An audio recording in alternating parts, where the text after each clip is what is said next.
programa que arranca todas as quartas-feiras, das 14 às 16 horas, na Rádio Portimão. É um espaço que une a palavra, os livros e a música. Todas as semanas, deixe-se envolver pelos diversos conteúdos apresentados por João Carlos Carranca e descubra a riqueza cultural e linguística da comunidade lusófona.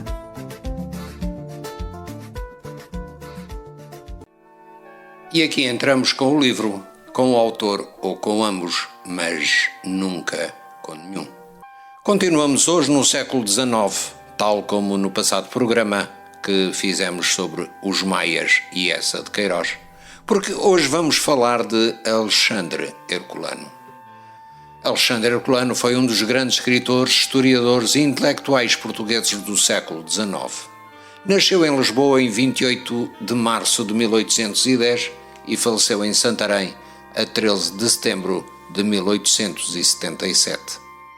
Ele é amplamente reconhecido como o fundador do romance histórico em Portugal e um dos principais responsáveis pela renovação cultural e literária do país durante o período romântico. Além disso, Herculano teve um papel crucial na historiografia portuguesa, defendendo uma visão científica e rigorosa dos factos, diferente do estilo mais legendário e patriótico que predominava até então.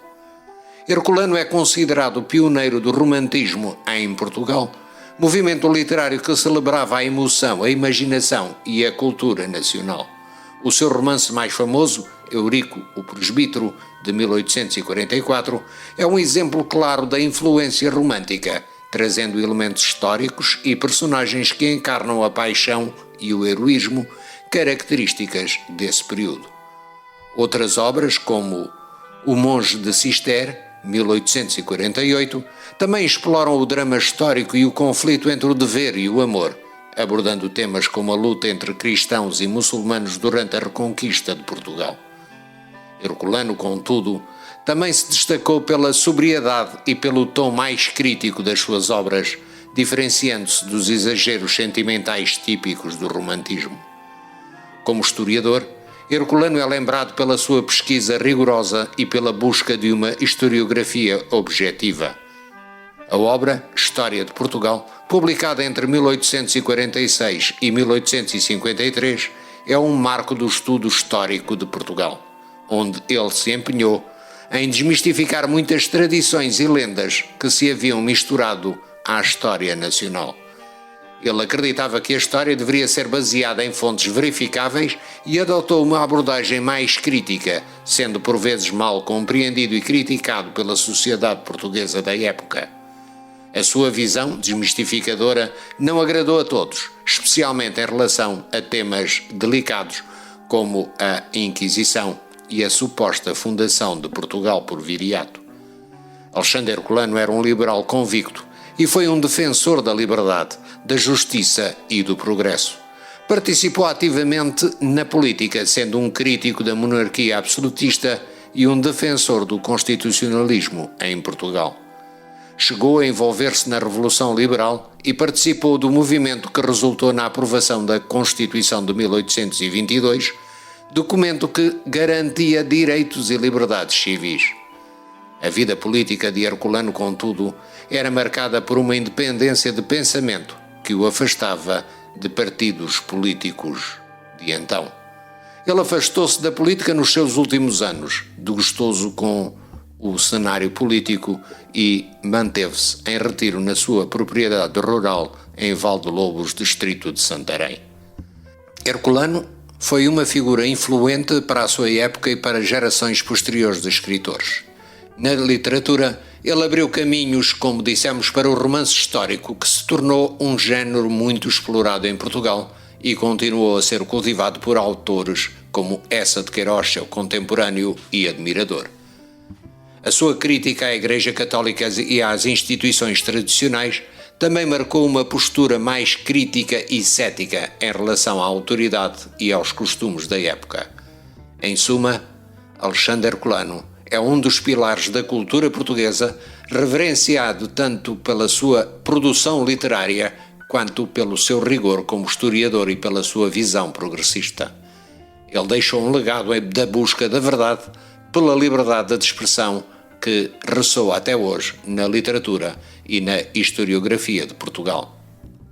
Impedido por razões económicas de frequentar a faculdade, aprendeu os rudimentos da investigação histórica ao preparar-se para ingressar no funcionalismo.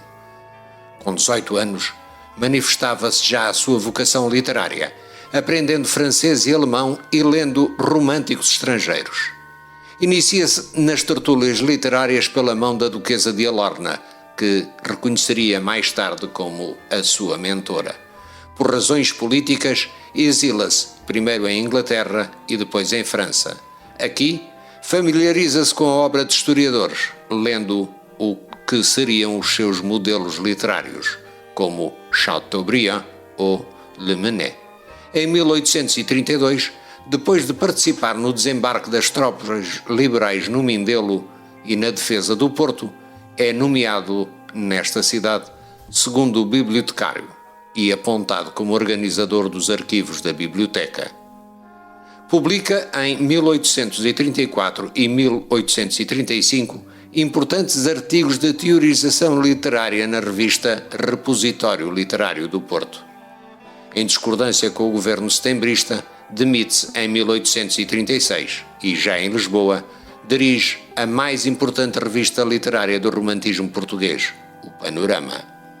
Em 1839, aceita o convite de Dom Fernando para dirigir as bibliotecas reais da Ajuda e das Necessidades, levando os seus trabalhos de investigação histórica à publicação de 4 volumes da história de Portugal nas 2 décadas seguintes. Depois de algumas convulsões e dissessões políticas, fundou 2 jornais, O País e O Português. Entretanto, é nomeado em 1853 vice-presidente da Academia Real de Ciências e inicia a recolha dos documentos históricos anteriores ao século XV, que viria a ser traduzida na publicação dos Portugalia Monumenta Histórica. Envolve-se posteriormente e mais uma vez numa polémica com o clero ao defender, na redação do primeiro Código Civil português, o casamento civil. Em 1865 publica Estudos sobre o casamento civil.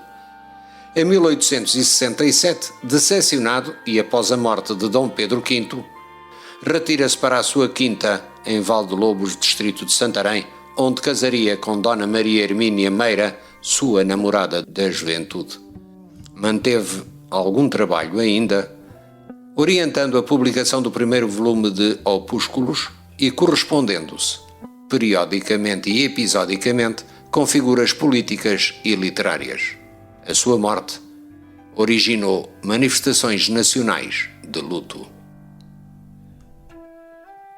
O programa que arranca todas as quartas-feiras, das 14 às 16 horas, na Rádio Portimão. É um espaço que une a palavra, os livros e a música. Todas as semanas, deixe-se envolver pelos diversos conteúdos apresentados por João Carlos Carranca e descubra a riqueza cultural e linguística da comunidade lusófona.